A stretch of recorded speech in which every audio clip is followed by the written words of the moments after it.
¿Qué tal, hermanos, amigos? Una vez más, este sábado de 8 a 9 de la mañana, esta pastillita que a mí me encanta tomar.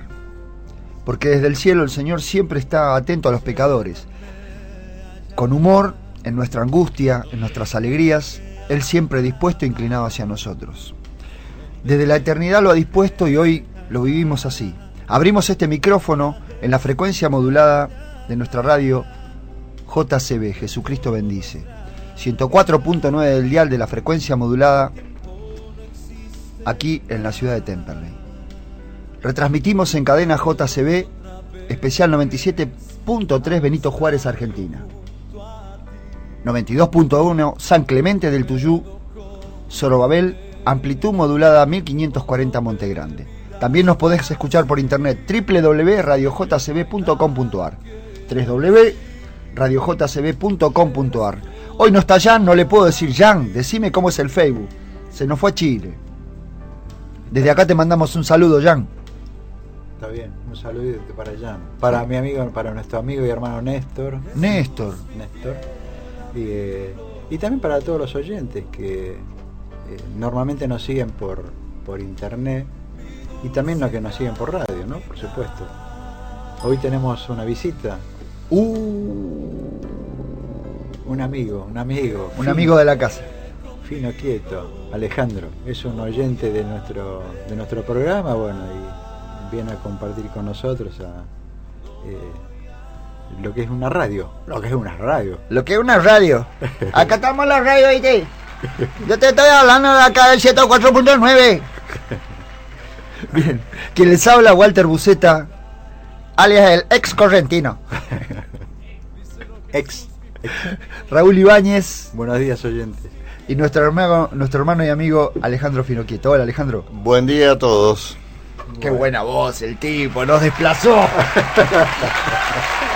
Espectacular. Bueno, hermanos, espero que estén ahí, tengan sus Biblias a mano, porque nosotros siempre los estimulamos a eso, a que hablemos del Señor en alegría, en armonía, aún angustiados, como te decía, aún como estemos, en la manera en la que estemos, porque pecadores somos, y el Señor nos convida a gozarnos en Él, en la persona de su Hijo amado, en su persona. El Espíritu Santo nos consuela de todo lo que somos para traernos una vez más el renuevo de que Él está atento a nuestras necesidades y cuidando de alejarnos del maligno. Les paso los teléfonos por si se quieren comunicar. 42640686, líneas rotativas. 42640686. Hoy va a estar complicado porque somos poquitos en la mesa para atenderte, pero bueno. También en las líneas al aire es el 42640648. Te paso el primero, el de la línea rotativa. 42640686. Llámanos. Esperamos. Bueno, nos adentramos porque... Dale. Yo creo que Walter, va a ser el principio, ya lo venimos hablando, pero me parece que a medida que nos vamos metiendo y descubriendo todo lo que... la perspectiva de Jesús, ¿no? O sea, sobre el reino de los cielos. Discúlpame. A ver. Nosotros venimos hace muchísimo tiempo tratando el tema de la tergiversación del carácter de nuestro Señor, de nuestro Padre Celestial. Y esto está directamente relacionado con eso. Exactamente, Walter, está relacionado con la tergiversación. El tema que vamos a tocar hoy. Es que la tergiversación es parte porque tiene una raíz, tiene una base. Y eso está dado a partir de que nosotros podamos conocer. Vieron que nosotros siempre hablamos y estimulamos a que podamos, cuando leemos la Biblia, cuando leemos la palabra de Dios, hay un contexto, hay algo, viste, que está detrás de todo, y cuando uno va descubriendo eso, va pudiendo entender un poquito por qué se movían y por qué decían tal cosa los discípulos, por qué decía Jesús tal otra. ¿Vos te referís a una hay algo, hay un contexto? Es decir, un momento histórico, características sociales, las personas eran de determinada manera, ¿a eso te referís? Claro, porque vos, por ejemplo, una pregunta, Walter, que tal vez se le hicieron o quedó ahí, ¿viste? ¿Cómo Jesús, siendo la persona de Dios mismo que baja a esta tierra, viene, se presenta, y esta persona hacen un complot para matarlo. O sea, estamos hablando que Jesús no vino acá, vino a traer un mensaje. Y resulta que ¿quiénes son los que procuraron matarlo? ¿El imperio? Pregunto, Walter, ¿el imperio fue el romano, fue el que quiso matarlo? No sé, la pregunta es para mí y también para los oyentes, ¿no? Para todo. ¿El imperio romano lo quiso matar? Esa es la pregunta, sí, por ejemplo. No. Cuando vemos que Jesús, vemos el final de la película, que Jesús fue crucificado. Claro. ¿Quién fue el que el motivador el que conspiró, el que llevó, el que hizo todo para que Jesús terminara colgado en una cruz? ¿Quién fue? ¿El imperio? Los dirigentes del imperio, no sé, Pilato, Julio César. No, porque cuando leemos el César, nos damos cuenta de que Pilato al contrario no lo quería matar, ¿viste? Lo quiso liberar. ¿Sí? Entonces, ¿quiénes fueron los que llevaron, los que lo promovieron? Los dirigentes religiosos. Los dirigentes religiosos. Ahora, fíjate vos, Walter, que qué extraño que es todo, ¿no? Porque los dirigentes religiosos, los que se habían entendido y los conocían la palabra de Dios, ellos conocían las profecías puntualmente del nacimiento del Mesías, conocían todo lo que Dios había prometido, cómo iba el pueblo de Israel, cómo lo fue llevando. Ellos tenían todo. Y nosotros tenemos, pero miles de versículos, unos cuantos versículos que vemos que ellos conocían la Escritura. Claro, porque el Antiguo Testamento y el Nuevo Testamento son contextos, descripciones históricas de los tiempos, en escritos. ¿Sí? Son libritos compilados, uno al lado del otro, que describen momentos circunstanciales de la historia del pueblo de Dios. Claro, pero no. Y de los hombres de Dios. Claro, no vemos que en ese momento estaba el Antiguo, no estaba el Nuevo, porque justamente se estaba viviendo eso. Claro. O sea que los dirigentes religiosos tenían condensado todo el Antiguo Testamento. Y ellos conocían los escritos. Conocían los escritos, vos fíjate. Sabían de la venida del Mesías. No solamente que sabían, no lo vamos a leer, pero cuando se presenta, cuando Herodes escucha el nacimiento de Jesús, ¿a quién manda a traer? A los dirigentes, a los escribas, a los dirigentes para que les digan ¿dónde iba a nacer el Cristo? Y ellos sacan la Biblia y dice en Belén de Judea, eso está en los primeros, y le marca todo lo que decía la Escritura de dónde iba a nacer el Cristo. Entonces ellos sabían dónde iban a nacer, quién era, dónde. Bueno, eso es parte, porque después tenemos todo cuando se presenta. Bueno, ahora bien, entonces lo que estamos diciendo nosotros, o lo que vamos a hacer, es una exposición de lo que nosotros hemos deducido en nuestro estudio, en nuestro análisis. Y nosotros exponemos, y ustedes son los que tienen que después buscar y constatar realmente, para que no se queden con nuestra concepción, con nuestra idea. Bien, vamos a empezar hablando. ¿Vos qué querías que comenzáramos citando? Porque me parece que es la expresión más acabada para el entendimiento mío personal, y espero que de ustedes también. Me parece que es la expresión más acabada de Jesucristo en cuanto a cómo funciona, cómo el reino que es opuesto al reino de los cielos funciona. Bueno, dale. Eso está, vamos a leer en el libro de Marcos. Vamos al libro de Marcos. Marcos capítulo 9. Marcos capítulo 9. Y versículo 33. Verso 33. Bien, yo voy a leerlo de esta versión, ¿te parece? Sí, pero hace una cosa, ¿por qué no lees del 30 para atrás? Así vemos el contexto en que viene hablando. Vamos. Entonces, Marcos capítulo 9, versículo 30.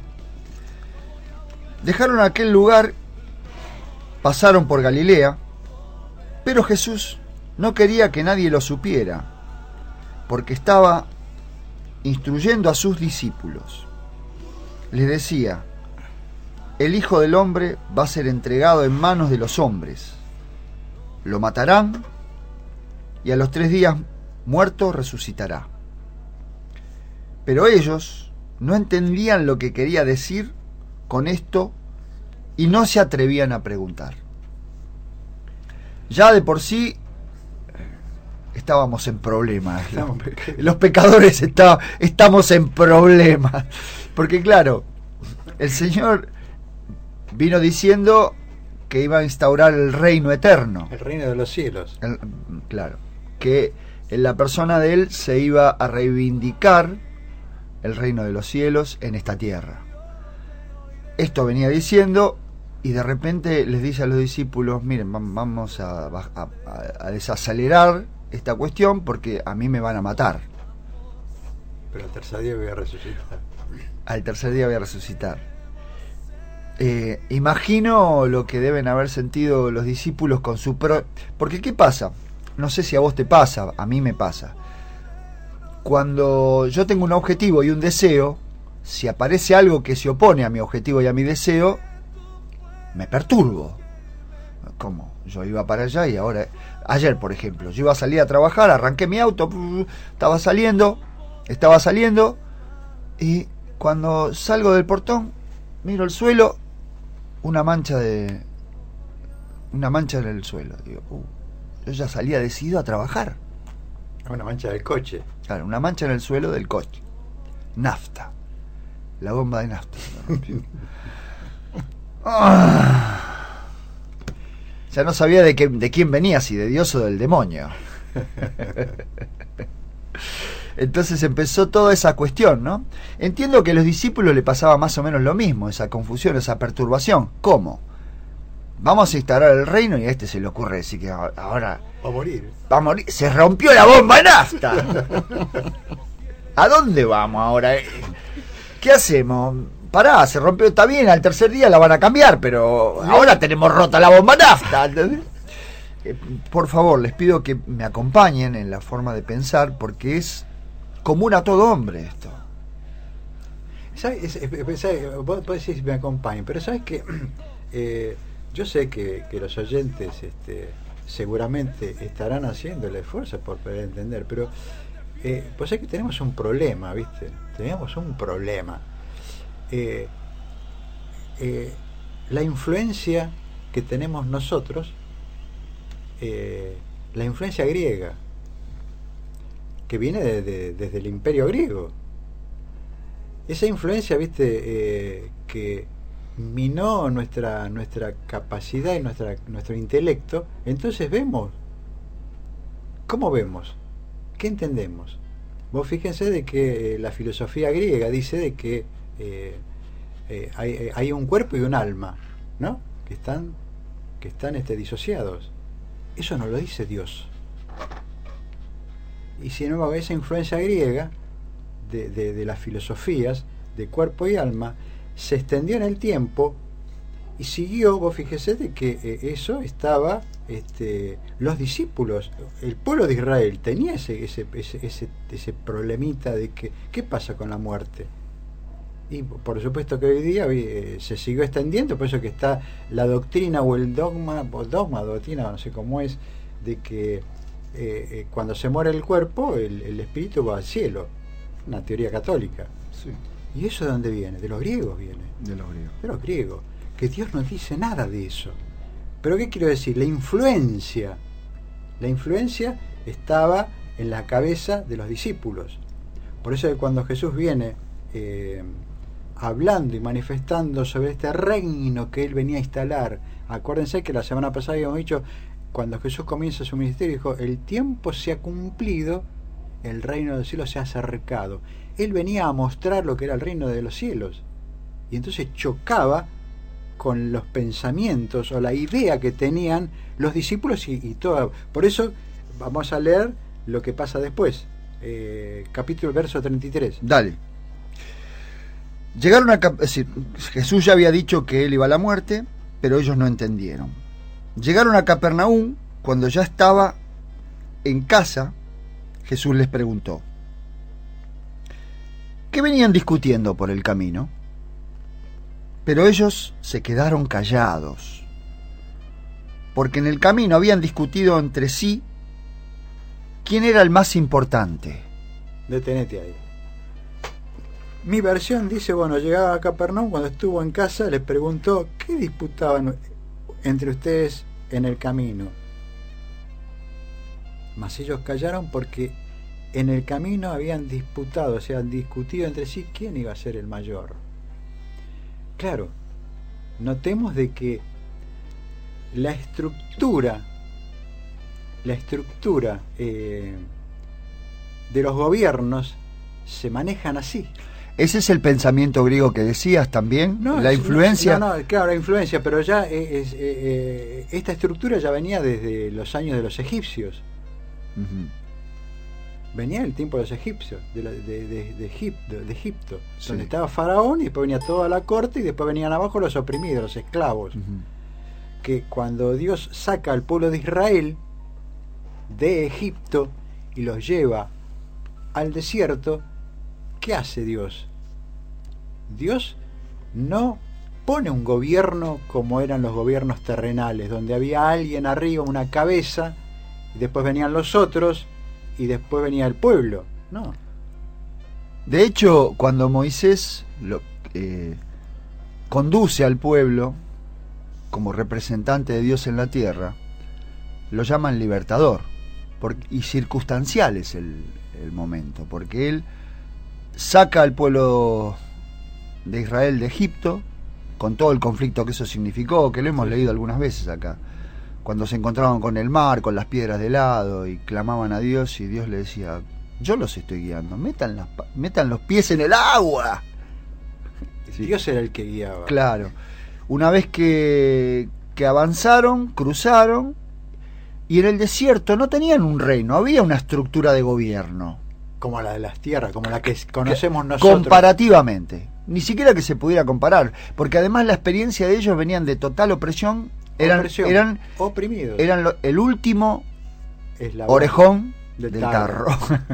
Bueno, es que justamente, Walter, las estructuras terrenales se manejan así, donde están los reyes, Faraón, reyes, y después viene la otra parte, y después vienen abajo los oprimidos. Vos acababas de leer una forma de estructura social de aquel momento. Bueno, vamos a sí, leerlo. Porque dale. Bueno, justamente, esto viene asociado. ¿Por qué se disputaban entre sí quién iba a ser el mayor? Claro. Porque Jesús iba a instaurar un reino. Y entonces ellos dijeron: bueno, si va a instaurar un reino, a ver, peleaban entre a ver si soy yo, ellos tenían su cabeza como se manejaban los reinos. Y entonces por eso que empiezan a discutir y empiezan a pelear. Pero el reino de Dios no es eso. Ahora bien, vamos a describir cómo se manejaba, o sea, cómo estaba estructurado en ese momento en Israel toda la parte eclesiástica y política. Había un imperio. Sí, porque casi siempre la historia te deja entrever que el poder es militar, político y militar. Político, claro. Sí, sí. Vos cuando lees un texto de historia, por lo general, no sé, cuando lees el periodo prerevolucionario francés, vos pensás en Bonaparte y pensás como un líder militar político-militar. Bueno, después, no sé, hacia el 1900 pensás en Hitler como un líder político y militar. Nunca se te ocurriría, digo yo, ¿no? A mí me pasa, no sé qué les pasa a ustedes, pero no se te ocurre pensar como un líder religioso. Porque se supone que un líder religioso tiene un cierto halo de espiritualidad bonómica, es decir, de bonomía, de bondad, ¿no? Digo yo. Sí, sí. ¿Sí? Ah, gracias. Gracias por la aprobación. No, yo aquí supongo que Dios todo esto tiene una intención pragmática, concreta, pero también instructiva, es decir, a vos te avisan algo, mira, no vayas por ahí porque por este camino va a pasar esto. Y tal vez la duda del hombre, mi duda personal, me hace, no, está viendo mal, yo voy por acá. Y ese sea el camino más problemático para nuestro Señor Jesucristo, de convencernos de que no es así. Es que eso mismo, por supuesto que Jesús Dios, cuando el hombre cayó en el Edén, a partir de ahí comenzó todo nuestro tránsito con estos gobiernos terrenales. Porque ahora se había instaurado, había quedado fuera el reino de los cielos y empezó el reino del hombre. Y a partir de ahí es como empiezan todos los reyes y los faraones y los emperadores y luego los presidentes. Y abajo, los oprimidos. Toda la parte que está oprimida porque está arriba. Un grupo dominante y un grupo dominado. Así empieza a forjarse desde la caída de Adán este tipo, porque es parte de este gobierno terrenal. Y por eso que Dios lo que viene a hacer, viene a rescatar al hombre, a rescatarlo del pecado, de la naturaleza pecado del pecado.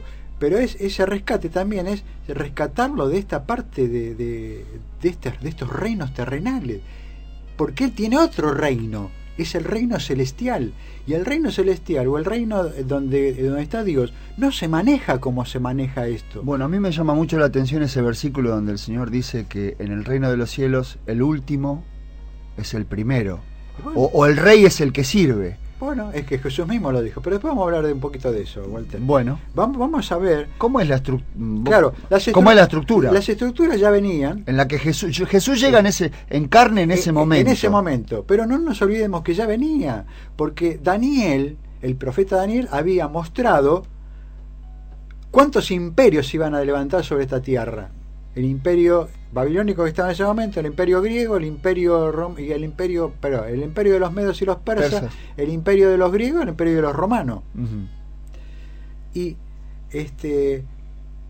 no nos olvidemos que él dice que después venía toda la parte y dice, y yo veo una piedra y luego se levantará un reino que no será jamás dejado a otro, que era el reino de los cielos.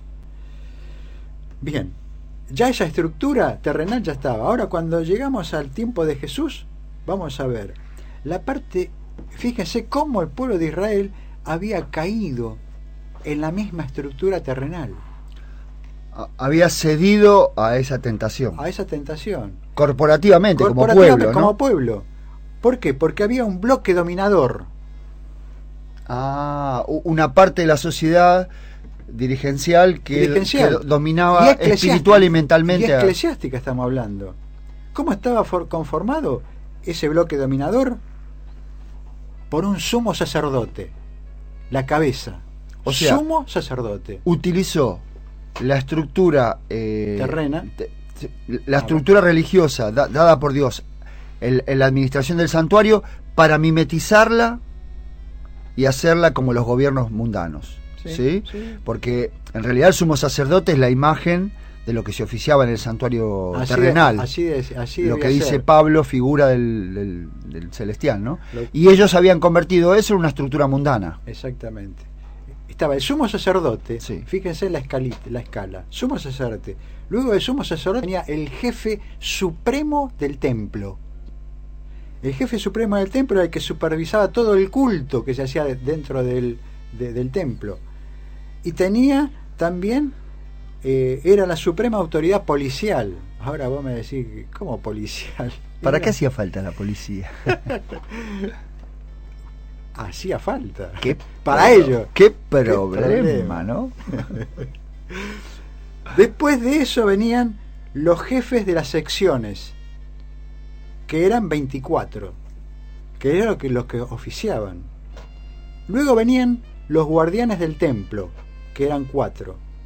Y luego terminaba eso con los tesoreros, que eran 3. 3 tesoreros había. O sea, está la cabeza, el sumo sacerdote, luego la segunda escala donde estaba el jefe supremo, y luego después de eso venían los jefes de secciones, los guardianes del templo y los tesoreros. Después de eso, ¿qué venían? Venían los ancianos, que eran los que conformaban, ya ahora viene la estructura laica, que estaba conformada por los hombres ricos de Israel, los individuos prominentes económicamente, socialmente. Claro, eran los campesinos que eran latifundistas. Claro. Eso conformaba a los ancianos. Y estos ancianos que tenían tanta influencia, y ellos estaban acomodados con el imperio porque comerciaban. Tenían buenas relaciones con Claro, Pilato, por ejemplo. Claro, creo que con Pilato, con todos. Con los gobernadores, con los gobernadores. que sitiaban la provincia. Y el a país. su vez con la parte eclesiástica. Claro. Y luego, después de eso, venían los sacerdotes. Pobrecitos los sacerdotes, que eran 7.000. Claro, te puedes imaginar, los sacerdotes, para poder oficiar dentro del templo, no tenían lugar. O sea, que no recibían diezmos. Entonces, ¿qué tenían que hacer los sacerdotes? Ir a trabajar. Trabajaban como agricultores. O sea, su tarea, no, porque no tenían forma de manejar. Allá. Estaban los que manejaban el poder, estaban allá arriba. Y esos mismos, fíjese, ¿por qué había tesoreros? Porque se manejaba mucha plata. Mucha plata se manejaba. Qué parecido ahora. ¿Quién podrá ir a hablar con uno de allá arriba? No se olvide. Vamos a pedir audiencia, a bueno, ver si nos atienden por este mes. Vamos a ver que después de eso venía el Sanedrín. El Sanedrín estaba conformado por parte de los ancianos. El sumo sacerdote, por favor, de la cabeza. Él estaba allá, siempre estaba arriba. Era el que comandaba el Sanedrín. Era la cabeza suprema. Además la voz oficial, la ¿no? voz oficial, porque sí, lo sí. que él decía Era, y no podía ser juzgado. Pues tenía... qué parecido. Bueno, ahora bien, el Sanedrín estaba conformado por parte de los ancianos.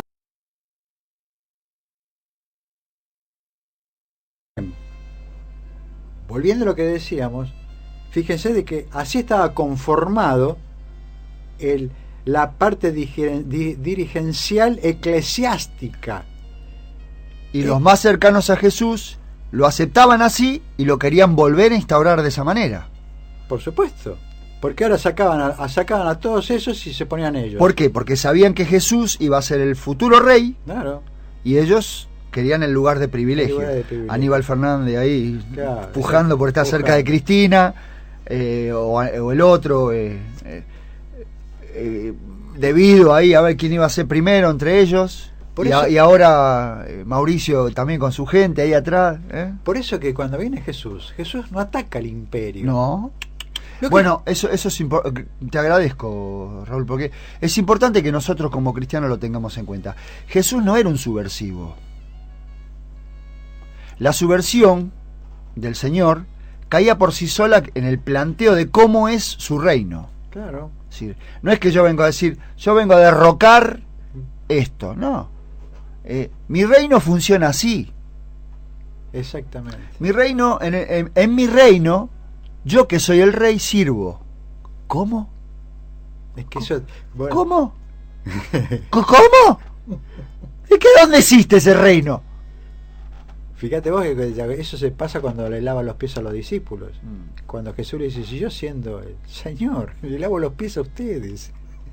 Bueno, ahora bien, todo este lío, por así decirlo, se produce cuando en la época de, justamente, Dios había instaurado este reino, cuando Dios lo saca al pueblo de Israel y los lleva al desierto, y ahí da las leyes, las que nosotros, el amor al prójimo. Ahí, justamente, Dios tiene compasión de los oprimidos, de los que están oprimidos, porque cuando los saca de Israel, acordémonos que dice de que estaban oprimidos, y Dios escucha el lamento de la opresión. O sea, acuérdense que Faraón los hacía trabajar, mamita, y gratis. O sea que cuando establece el reino acá en esta tierra, somos todos iguales. Pero no voy a permitir que nadie oprima al otro. Ahora, vos decías, Raúl, citabas a Samuel, porque este conflicto empezó con el pueblo de Dios. Dios lo tuvo muchos años antes. Sí. Ya en el tiempo de los profetas. Estaríamos hablando de cuántos años antes. No me preguntes, ya se. Bueno. Pero, ¿podemos ir a ese texto? Sí, primera de Samuel, capítulo 8. Bueno, vayan buscando en sus Biblias para dar con primera de Samuel, capítulo 8. Samuel era la persona que era el intercesor, por así decirlo, que era el sumo sacerdote, que oficiaba como intercesor, pero la voz, todo lo manejaba y lo tenía el rey, Jehová, Dios. Él tenía todo. El hombre solamente, entre ellos eran todos iguales. Ahora bien, ¿qué pasó? Aconteció que viendo Samuel envejecido, puso a sus hijos por jueces sobre Israel. Y ahí se produce el lío ya, porque los hijos se pervirtieron y empezaron a agarrar coimas. Y entonces, ¿cuál fue la respuesta del pueblo de Israel? Verso 5 le dice, le dijeron: he aquí tú has envejecido y tus hijos no andan en tus caminos. Por tanto, constitúyenos ahora un rey que nos juzgue como tienen todas las naciones. Israel pide un rey, pero un rey que lo vean. Tenían al rey pero no lo veían, que era Dios, pero ellos querían uno que vieran. Ahora bien, no agradó a Samuel estas palabras que dijeron: danos un rey que nos juzgue. Y Samuel oró a Jehová.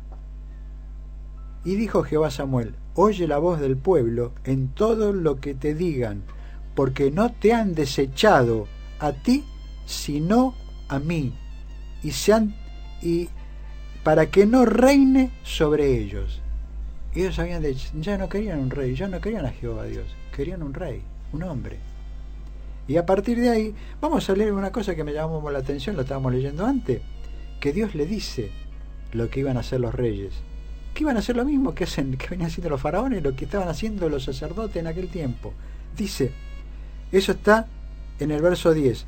Y refirió Samuel todas las palabras de Jehová al pueblo que había pedido rey. Dijo pues: así hará el rey que reinará sobre ustedes. Tomará vuestros hijos y los pondrá en sus carros y en su gente de a caballo, para que corran delante de su carro, y nombrarán para él jefes de miles y jefes de cincuentenas, y los pondrá asimismo a quear en sus campos, siguen sus mieses, y a que hagan sus armas de guerra y los pertrechos de sus carros.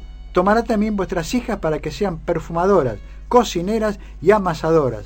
Asimismo tomará lo mejor de vuestras tierras, de vuestras viñas, de vuestros olivares, y los dará a sus siervos. Diezmará vuestro grano y vuestras viñas para dar a sus oficiales y a sus siervos. Tomará vuestros siervos y vuestras siervas, vuestros mejores jóvenes y vuestros asnos, y con ello hará sus obras.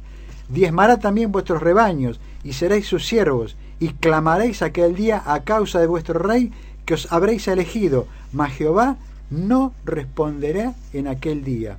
Pero el pueblo no quiso oír la voz de Samuel y dijo: no, sino que habrá rey sobre nosotros. Eligieron la estructura terrenal a la estructura del reino de los cielos. Y esa estructura terrenal es la que vemos que está plasmada cuando se presenta Jesús, con este bloque dominante en lo cual había una cabeza, el sumo sacerdote, que viene a ser como hoy así en las empresas está el presidente, y luego está, y en la parte eclesiástica ¿cómo se maneja? ¿Quién está? El Papa, jefe supremo.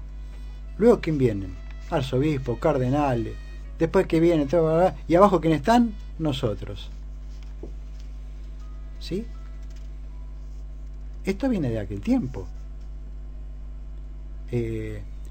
Fíjense de que Jesús, cuando la iglesia primitiva, la que después del tiempo de Jesús, por eso que cuando nosotros leemos en el libro de los Hechos, leemos, todos tenían las cosas en común, todos compartían el pan, todos repartían, porque estaba esta no la estructura terrenal, sino la estructura celestial.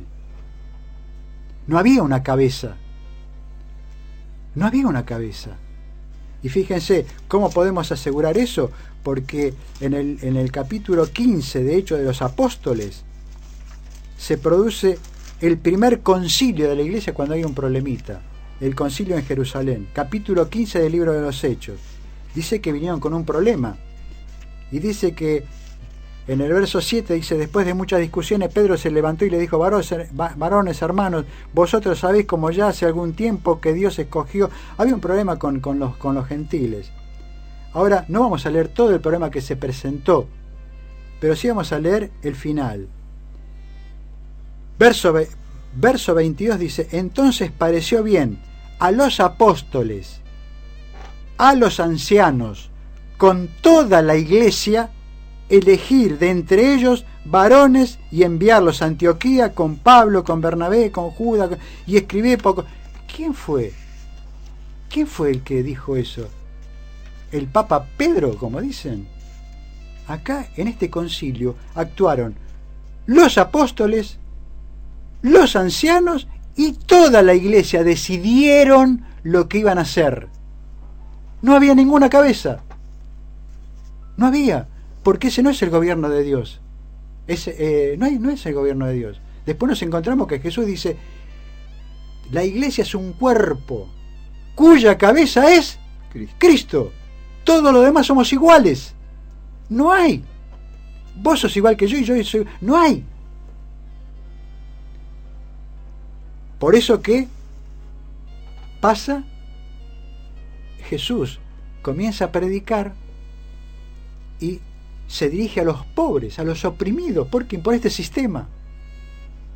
Porque en ese momento, fíjense de que ayer Alejandro, cuando yo le presenté, cuando Jesús entra en el templo y echa a los cambistas, ¿qué pasaba? ¿Con qué se encontró en el templo Jesús? Con un comercio. Estaban comerciando con la vida espiritual de los necesitados y los oprimidos, y le sacaban plata. Porque saben ustedes que tenían que presentar ofrenda. ¿Y qué hacían? Venían los extranjeros con plata, venían con dólares, por así decirlo, y tenían que cambiarlo por la moneda del templo. Ahora bien, ¿qué hacían? ¿Cuánto está el dólar? 10 pesos. ¿Y qué hacían? No, te sacaban plata. A ver, vos, explícalo bien vos, que vos sos economista, Alejandro. La idea era que el pueblo judío no podía tocar el dinero romano, solamente los cambistas.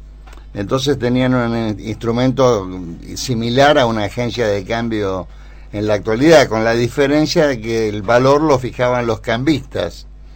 Entonces, si le correspondía al pueblo cinco monedas de Israel por 5 denarios, ellos hacían al revés.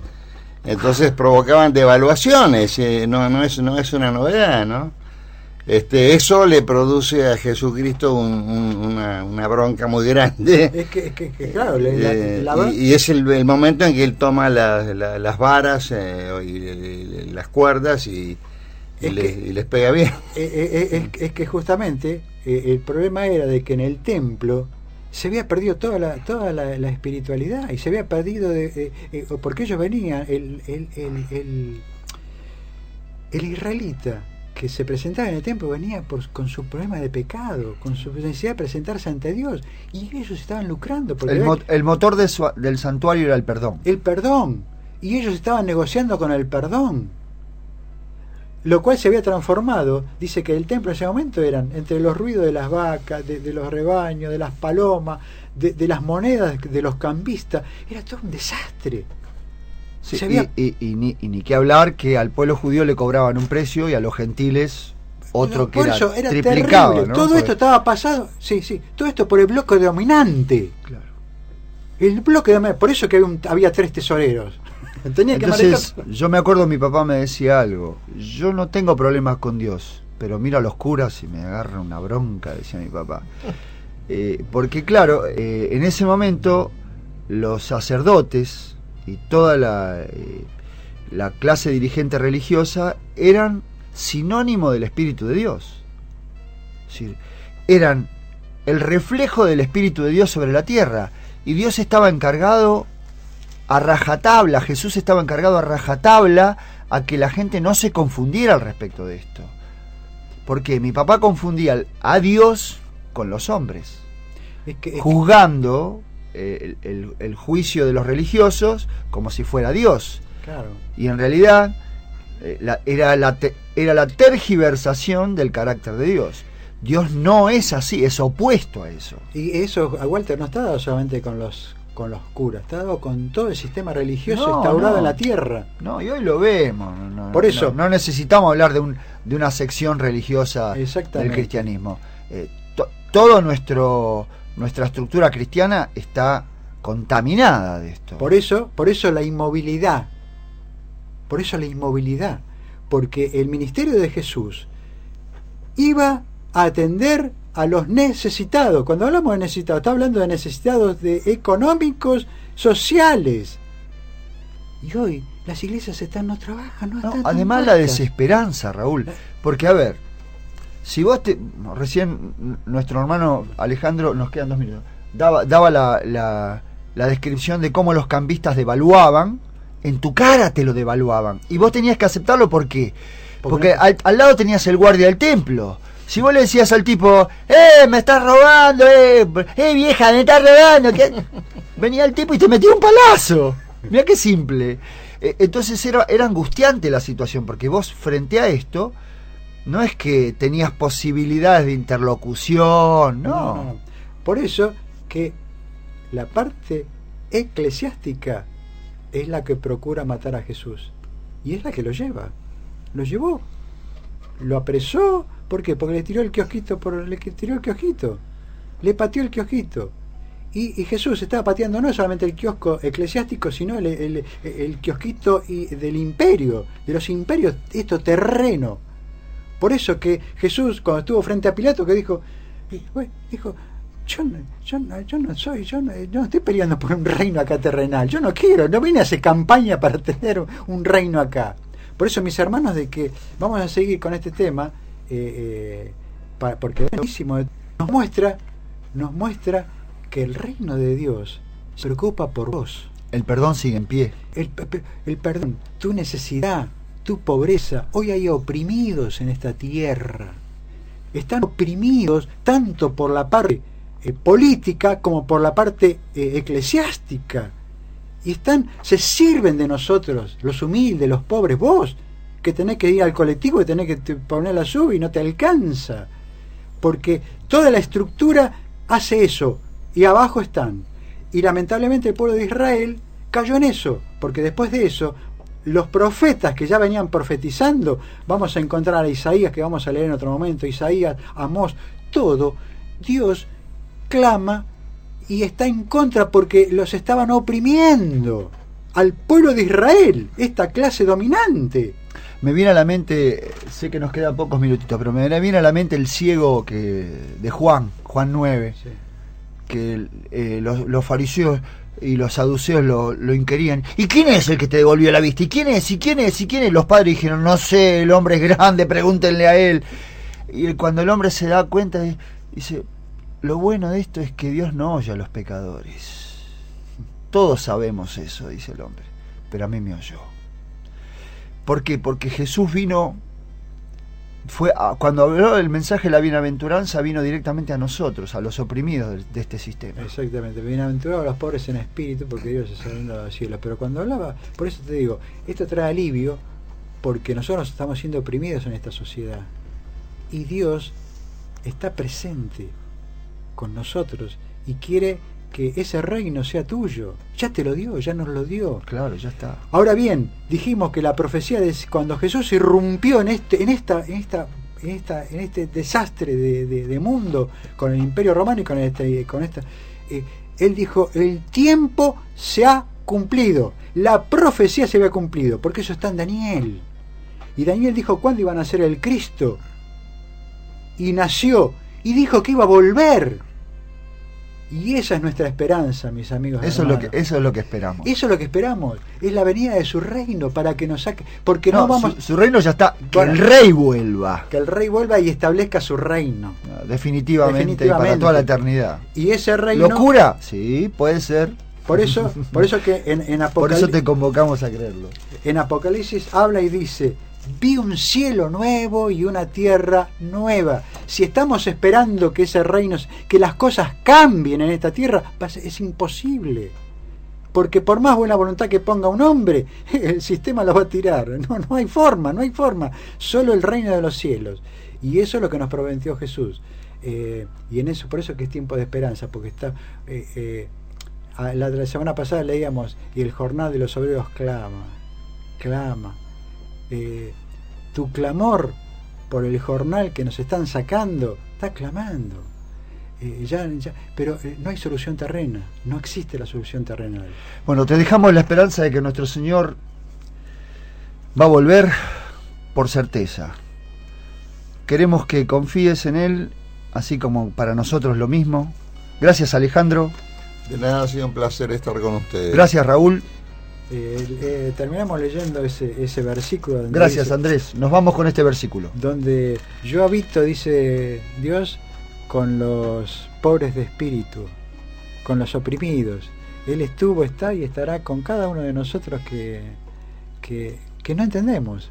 Muchas veces no entendemos las cosas, pero sí, el Señor sigue estando y va a seguir estando a nuestro lado para consolarnos, alentarnos y animarnos en lo que Él es y en su reino.